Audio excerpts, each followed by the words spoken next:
This is my journey to mental stability that I crave. I mean, it's not the finish line, I'm just starting. But anyway, I moved so much. I see a huge improvement since I quitted university, since my depressions, since other crises that happened afterwards. You know, I was very depressed at the beginning of this year, and it was the worst mental condition I have ever been in. I mean, mindset is such an important thing. You can't live your best life without great mindset. Get out of that dark place. Yeah, because dark place is my mind. And finally, after crying so much, after being for so long so sad, so desperate, so anxious, I finally found some stability, some peace, and these are the things that I did. I'm just sharing them in case it could be beneficial for me maybe in the future if I go to the wrong path, or for somebody else who's also searching, who's also trying to find this happiness and peace, especially during the quarantine, during such crisis, such situation. I thought this is like the high time to share it. I'm quite okay with being sad, with crying sometimes, but not when it's your constant state. During the quarantine, I did not even cry once, which is like a huge move, a huge step for me right now. This is my mind care. I mean, we have skincare, we have self-care. Let us have like mind care because it is important as well. Everyone has different kind of like skin, and every skincare routine would be a bit different. The same goes with mind care. What worked for me might not work for you. All the habits and things follow the same concept. It's disconnect and then reconnect. The first thing that I applied is I stopped watching all the news on the TV, on the social media, because there's lots of buzz going around, lots of talking, lots of discussion, but actually, if you think about this, it's not changing a thing. In the book called Return to the White Cafe, they discuss the concept that people are discussing bad news but not changing anything, not influencing the situation. They're just complaining, they're just talking. So instead of checking the news all the time, going to the social media that is right now is filled with all the jokes, all the news, all the disturbing information, find a way how I can help, or just staying away from that. In case I really need to understand how bad is the situation right now, I would just Google it, and I would do this on purpose, not just simply by turning on the TV. They're making me watch it, they're making me know about this. It would be my intention to know what is going on in the world, because it's a buzz. It's just like buzzing, and all the things I'm talking about are targeted at focus, working with your attention, where it goes. Not giving that energy to these things is helping me to have the energy to save it for something more important. Right now, if somebody in my family turns on the TV, I will go just to my room, read a book, do something else, and distract myself. If I can help, like small businesses, doing something for other people, I will.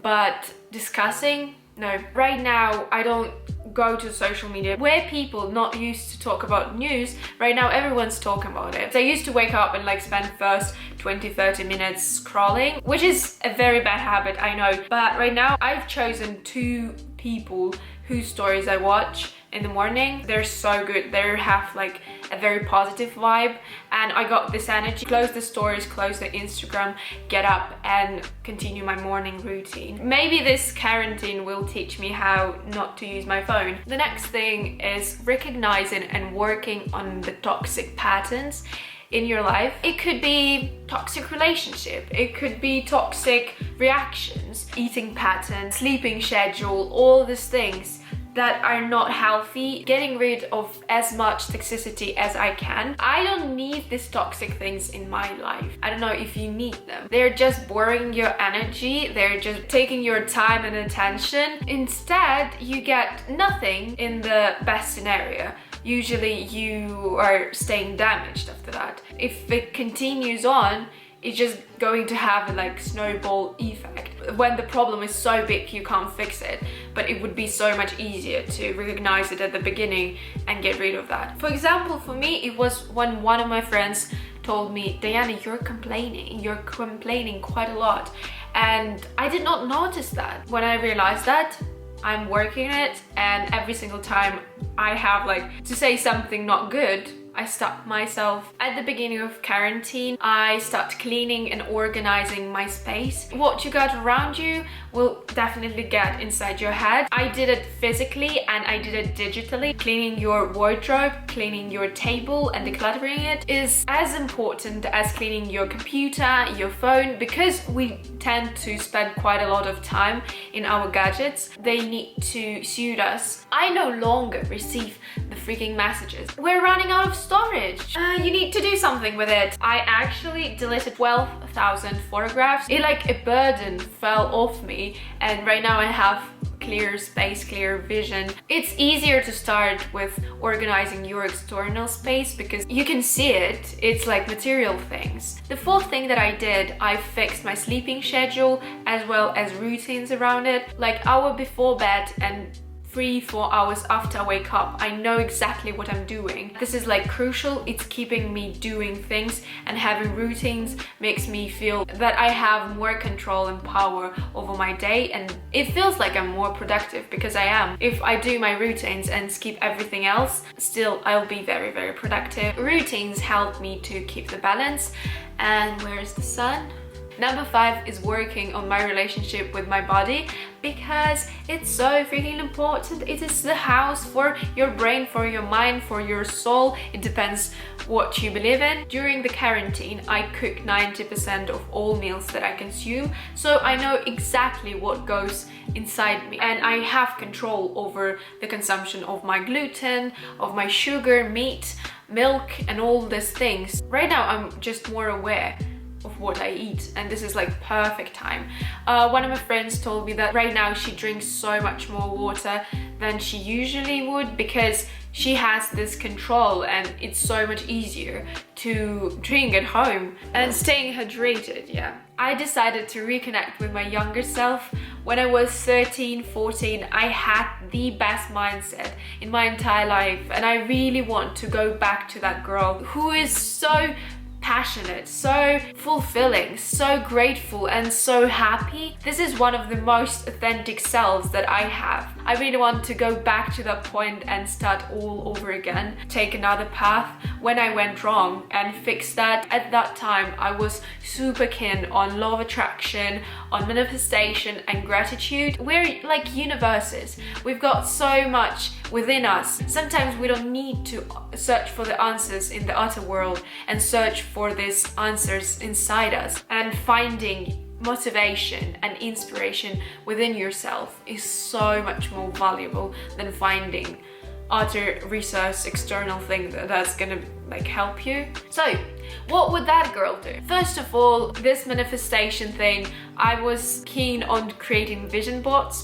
This year I created one. I'm just looking how everything is getting together. I had gratitude journal, and I was so grateful for my life. And you know, it's shifting your focus from what you do not have to what you have. Right now, I found this amazing thing called 1 Minute Journal, and for me, it became a lifesaver, a game changer. This 5-minute journal has so much inside it. It's very simple to create, which is super cool. I basically went to Google, looked at the pages, at their page structure, and write down everything. Created my own version. It's very simple, something falling out. I tried it for a week and I couldn't stop because it's so convenient, it's so fast, and it helps me with efficiency as well as creativity and my mental health, everything that I need. There is like goals, gratitude, there is daily affirmations, focusing on good things during the day, and I really like the last question you write down in the evening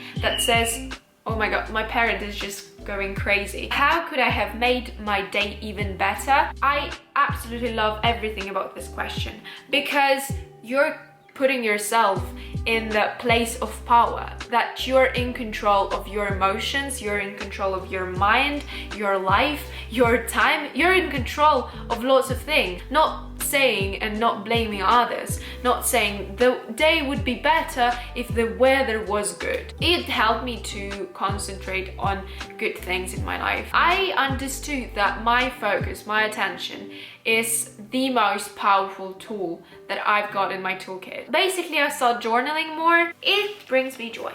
The next thing that I started was meditation. I wanted to try out for so long. Even though it was like 2 weeks since I started, I can see the improvement already. I do the simplest version of meditation. It's just like the end of my morning routine. I sit down, turn on the timer for 15 minutes and just focusing on my breathing. No music, nothing else. There are different ways of meditating. I guess you find something for yourself, and it follows the main concept. I'm disconnecting with the world and connecting with myself, with my body, and focusing on myself, on my thoughts. Once in a while, I have a reset day, that kind of like very slow, lazy day when I sleep longer, when I don't rush things, when I go very, very slow with everything. At the beginning of the day, I can tell myself, Diana, today you will not be as productive as you usually are. It's fine. It's okay to slow things down, to take a break, to take a breath and continue doing, because this helps to understand if I'm going in the right direction. Yeah, still, I think that keeping yourself busy is extremely motivating and it's the best medicine that you can have. But sometimes you're like rushing and you can't see where you're going. During that day, I don't care about productivity, efficiency, I don't care about the product that I will make that day. It's very useful to allow yourself to have this relaxed, slow time. It's like taking a breath before swimming. Some days I will be so broken, so tired from what I'm doing. I'll have like 2 or 3 days, reset days in a row, and only then I'll get back on track, feel fresher and more relaxed and ready to put all my attention and energy in what matters right now. It's so easy sometimes to forget about the existence of this reset button that you can push and start all over again and get out of like bad thing and start again. You can't work as a machine all the time. You can't be super productive, super efficient all the time without the damage. This like mental damage is something that it's quite hard to recover from. Once in a while, when you need it, not when the problem actually emerges fully blooming. No, you do it just before the crisis, and you avoid crisis that way. Number 9 is to find little things that bring me joy. I made a huge list of them. It's just like day-to-day thing. Like life consists of little things. We need to remember that. If you start noticing and appreciating them, you're putting your focus on them, you're giving your attention, and you're starting to become more grateful. That's how it worked with me. I realized that I can surround myself with wonderful little things that bring me joy. It could be just a cup of coffee, it could be a call with your friend, a wallpaper. I love my wallpaper on the phone. I just feel so happy looking at it. I love sunshine. But before, I was not reading in this wonderful sun puddle. Right now I do this and I'm super happy about this. The last thing I'm gonna share with you today is just to sum everything up, is my new evening routine. I decided to replace 1 hour of like YouTube and scrolling with journaling, with my wonderful playlist that I created on SoundCloud. It's like very, very calm. Sometimes I'm just busy with my self-care or watching a movie or doing something very, very slowly, very chilly. It's just like having this good, high quality time for your own, spending this time with yourself. I sleep better because of it. Once again, disconnecting with the world and reconnecting with yourself. Yeah, this is kind of my rule book right now that I live by, that I try to follow. It's helping me. Yeah, it's working quite well. I'm quite sure there's gonna be some updates, some new things I'm gonna try, some new things gonna help. Thank you so much for being with me through this whole video. We'll meet very, very soon. Bye. If 3 weeks ago you showed me this thing and told me that it was written by my own hand, I would think that you were just kidding or insane. So yeah, this is how fast my life is changing. and how important the mindset is.